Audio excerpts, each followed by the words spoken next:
Versus those. These అంటే ఇవి.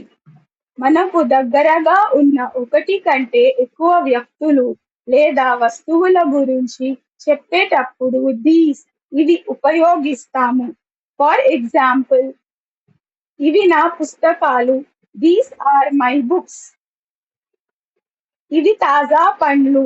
These are fresh fruits. Those అంటే అవి. మనకు దూరంగా ఉన్న ఒకటి కంటే ఎక్కువ వ్యక్తులు లేదా వస్తువుల గురించి చెప్పేటప్పుడు దోస్ అవి ఉపయోగిస్తాము. ఫర్ ఎగ్జాంపుల్, అవి నా పుస్తకాలు. Those are my books. అవి చాలా పెద్ద ఇల్లు. Those are very big houses. Easy trick to remember.